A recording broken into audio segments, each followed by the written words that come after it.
how do you feel about Diddy, riding around, taking pictures, kind of smiling, acting like nothing's going on? He's in a few different videos. I know he's on his bike on one, and he's on another video, in a store. Just, it's kind of crazy.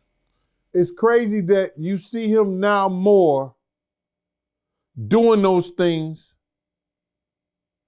than you saw him prior to the raid and everything.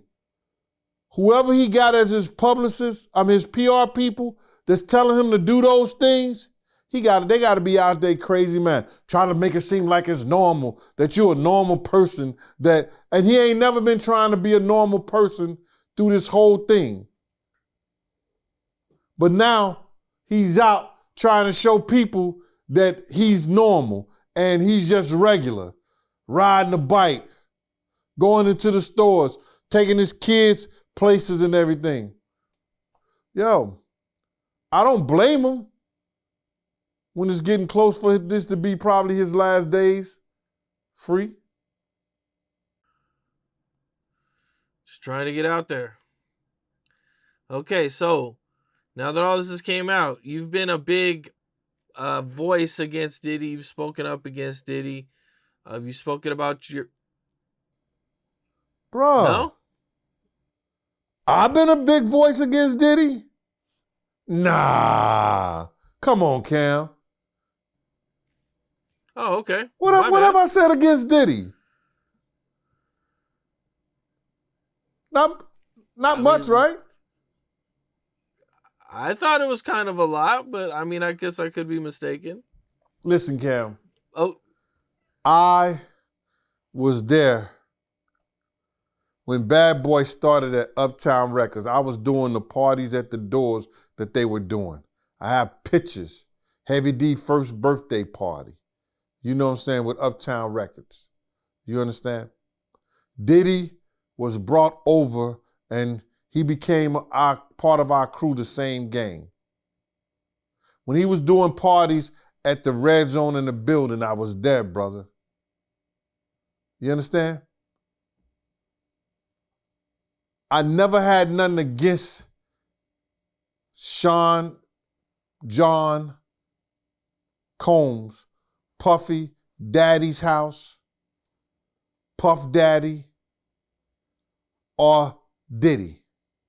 When dude became Brother Love and he started thinking that he could talk to people, moms, any kind of way, when he could treat people who loved him and gave money out their pocket once he was doing bad with the city college shit, when he turned his back on our crew, what helped him, and people used to wait for him, people used to show him love, people didn't put their life on the line, whether you're a bodyguard or not.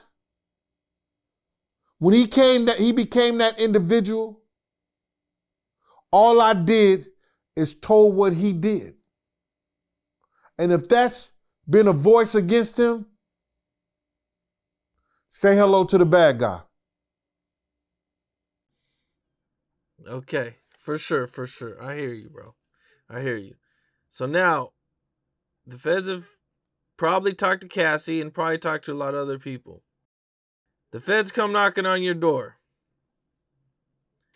What do you say? Why would they? Well, you've been online speaking about your experiences with him. Right. But why would they come knocking on my door? They don't have to come knocking on my door. You know what they do? They'll give me a phone call. We want to see you in our office. I'll get me a lawyer, and I'll go to their office.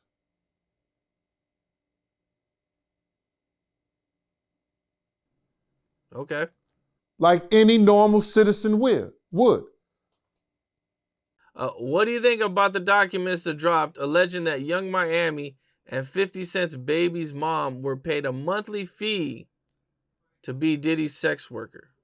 Well, I know they said that, and Young Miami had mentioned at one time that Diddy was cutting her pay because I think she was probably getting like $250,000 a month or something like that.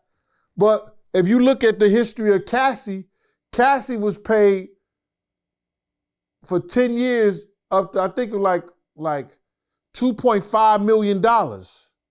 So she was getting $250,000 a year for what?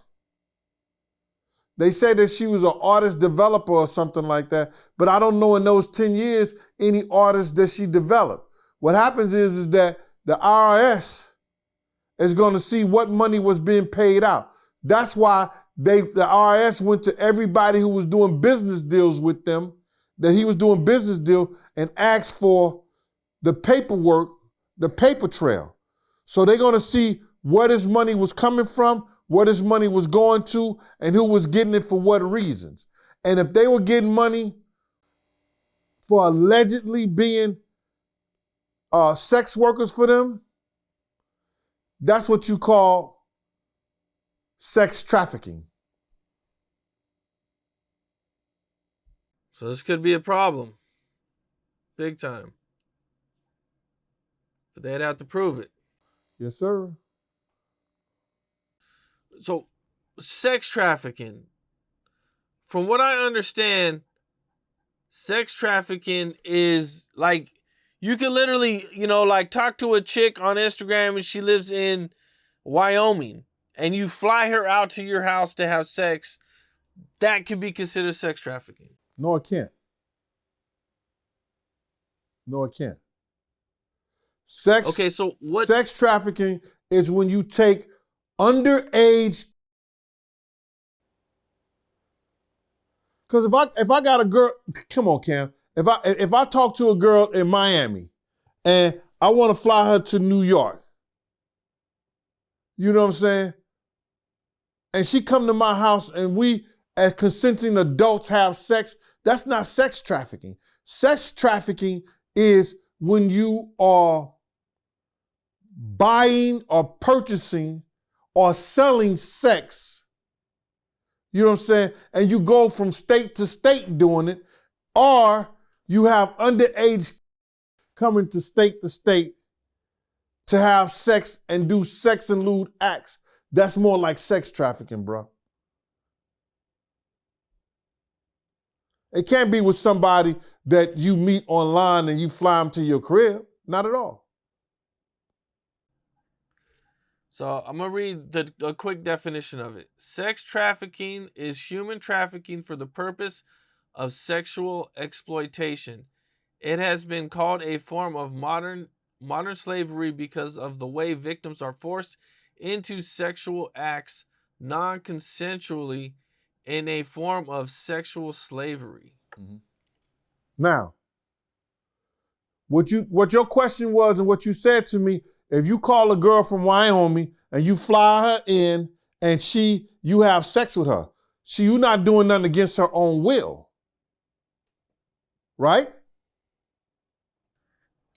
But if you make somebody do something against their own will by drugging them, if you make somebody do something against their own will by or you entice them with money and things like that to do those sexual acts, that's sex trafficking. But just any woman. That's what I'm saying with the money. If you meet a chick and you're like, yeah, I'm gonna pay you to come hang out with me for the weekend and have sex, boom. That could be considered sex trafficking. But if you paying for it, that's a form of prostitution. And then you went across certain state lines. Yeah. So it's kind of it has, yeah, it could be a few different, you know what I'm saying? Not really sure exactly what the sex trafficking they're saying with Diddy. Did he force people to do it? Was he just paying people to do it?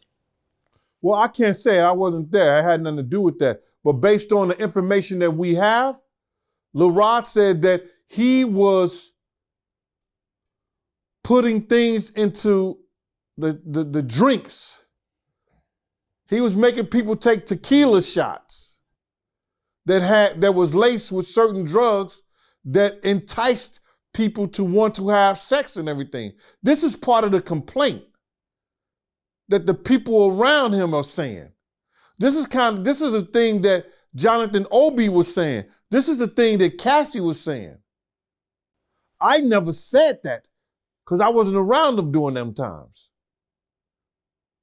So based on the information that we have from the 3 people that made complaints against him that we know of, they said that he had done that in the past, according to them, and according to the court documents that we know of.